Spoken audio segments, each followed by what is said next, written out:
Welcome to another video on the Cello Doll YouTube channel. If you notice, there's no Chelly here. He's in the other room and I'm gonna try to not feel withdrawal, but it's just gonna be me today answering questions submitted by you dolls. All of today's questions came from my Instagram, and I really want to encourage you to comment below on this video with other questions you would love to know about myself, my career, and it might be featured in a future vlog. This was really important for me to do because I really want to give chances for you dolls to get to know me as a person in addition to a musician, a teacher, a video auditor, a video and audio editor. Words. And I just really want to make more personable videos for you guys. I really try to be professional, and that's not the only side of me. I was so excited by the responses I got, so without further ado, this is our first YouTube Q&A. Now before we get to your questions, please be sure to give this video a thumbs up and to click on that subscribe button and that bell icon so you can get notified whenever I upload a new video. Also, if I completely butcher any pronunciations of your names or social media handles, I am so sorry in advance. But here we go. Question number 1 is from @Coleman_artshade_design. What allured you to cello over other instruments? And this is one of my favorite stories to tell. So I actually did not come from a super musical family. I have an older sister. She's 4 years older than me. Hi, Kristen. She decided to play violin at a very young age, and she actually started soon after I was born. So when I was a young cherub cello doll, I was hearing string music whenever my sister practiced. And my mom said the minute I could crawl, I would always creep on my sister and kind of go into her practice room and watch her. I was just very charmed by the violin. And then one day, we had a kid in our neighborhood crash into our mailbox on her bike. Don't worry, she was okay. She was totally fine. But of course, my sister put down the violin and went with my mom outside to see what had happened. And while they were helping this girl, my mom heard music coming from the house and she said, "But Kristen's here, so what's going on?" And when she came back in the house, I was about 1.5, and she said I was holding the violin vertically and I was playing it like this with the bow. I was holding the violin like a cello. Don't ask me why I did that, but I did. And that's how cello just kind of got into my mom's mind, my mind. And I was very young. You know, my mom would make cello jokes about me practicing and stuff when I was 4 and 5, and I didn't understand what it meant. But it was always in the back of my mind, and when I was 8 is when I decided to start taking lessons and really wanting to try out music and cello, and I was just instantly hooked and I never looked back.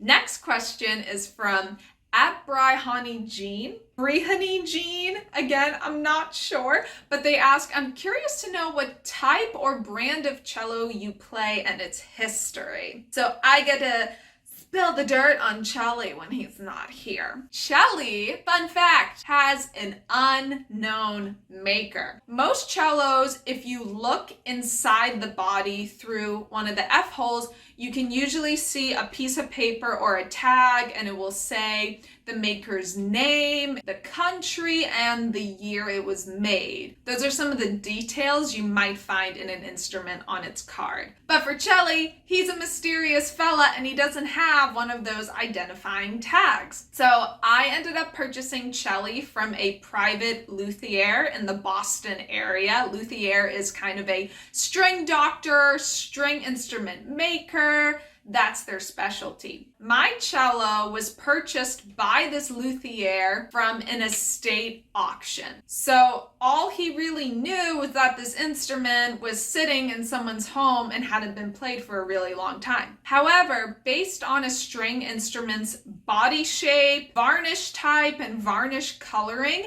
you can kind of approximate where it came from and how old it is. So I've had two separate people with luthier experience tell me that cello probably came from a German maker and might be somewhere between 100 to 120 years old. So he's an old fart, but I still love him. And talking about cello brings me to the next question by @jctheflyingace. How do you feel now about your electric cello? About a year ago, I got an electric cello by NS Design. I call him V, that's his name. And I still love V. It really opened up my sound world, what could be capable on a cello, because with an electric instrument, there's pedal effects, different kinds of ways you can amplify it. And unfortunately, with the quarantine right now, I don't have any of the resources I had at my school. So it's been very tricky to find out the full potential of the NS Design instrument. And that's one of the many reasons I'm itching for the pandemic to be past us, because I would really love more chances to learn more about the instrument. Yes, it is a cello, but it's different in so many ways too that it's almost like a unique instrument. So I still have some more to learn, but I've been thrilled with how it's going so far, so still an ongoing adventure. So now we're getting into some more cello specific and musicianship type questions, which I love. And this one comes from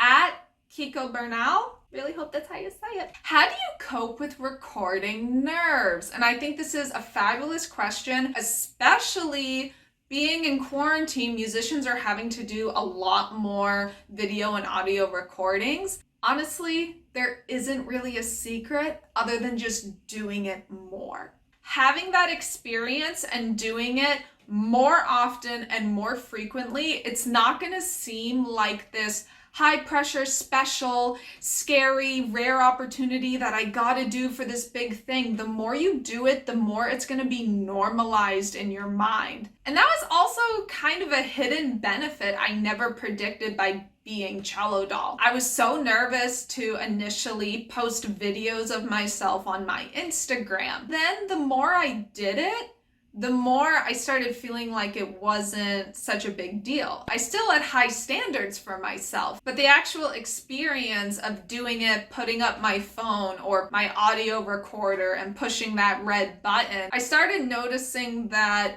jittery feeling was kind of fading into the background. And then when I had to do a big recording for a music festival, it was so much easier. Honestly, emotionally, psychologically, it was so much easier because I was so used to seeing that red light on whatever was recording me. So do it often, even if it's for yourself. You don't have to necessarily post it anywhere, but if you do it more often, you will become desensitized to those nerves. So frequency, consistency is key. This next one comes from @Bluebird68. Do you play professionally?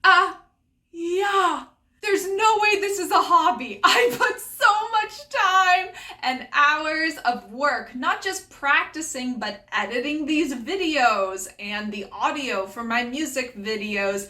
I invest so much time in this. It is definitely a profession. But I think this question brings up a good point. There are so many different definitions on what makes someone a professional musician. And for me, if you are playing your instrument regularly in public, people enjoy your playing, and you're creating a positive reputation for yourself, and you're getting paid, you're a professional musician. Even if you're in college and you're pursuing a degree, if playing music is a regular part of your livelihood and income, you're a professional. So I absolutely consider Cello Doll as a part of my musical identity and as a part of my career, not just as a cellist, but also as a composer, arranger, artist even, you know? A musician can be an artist. So that's the answer. And an explanation. Next. So this final question, which I think is a beautiful way to end this first Q&A, happens to come from my best friend Bailey at bailey.poesnecker. Also, to give her a little plug and boost, she has an incredible podcast she just started called Dismantling Dissonance, where she interviews musicians who are taking new strides and breaking barriers in the industry. And there's a Cello Doll episode where she and I hang out and just chat about music and Cello Doll. So go check her out. But her question for me was, what are you most proud of this year? And 2020, let's be real. Like, I can't even think of a proper adjective to describe this year. So many people have gone through all sorts of difficult scenarios, and in a way, humanity has this common ground right now. But I will say, even before the quarantine, I really wanted 2020 to be the year for Cello Doll to start frequently collaborating with other musicians. And I really feel like I've done that. You know, I've started Cello Coven with Cello Bat, and that has been an amazing way to make a friend and some beautiful cello music. I've also been a part of some worldwide musician mashups that have gone viral. These include choral pieces and some virtually recorded concertos. So that has all been amazing, and it really has boosted my knowledge of remote recording and how to edit my audio and how I can get various sounds with a microphone. So that is a growth spurt I was not expecting. I feel like I'll never learn everything, but I'm definitely a lot further along than I was a year ago. So the collaborations, the audio recording knowledge, music video recording knowledge has improved. So I just think this overall growth is something I'm proud of this year. So my dolls, thank you so much for tuning in to this first Q&A. I hope you learned some fun things about myself, about Chelly. And again, please comment below with your questions because I really want to share more about me with you guys. And it's fun to see what my dolls are curious to know. So I am the Cello Doll. If you didn't get that by now, that's who I am, that's me. And you can find me, of course, here on YouTube, also on Facebook and Instagram. So stay tuned for the next adventure because it is never a boring day. With this brain in my noodle, I always have ideas popping, so stay tuned for the next development. And we'll see you dolls next time. Bye.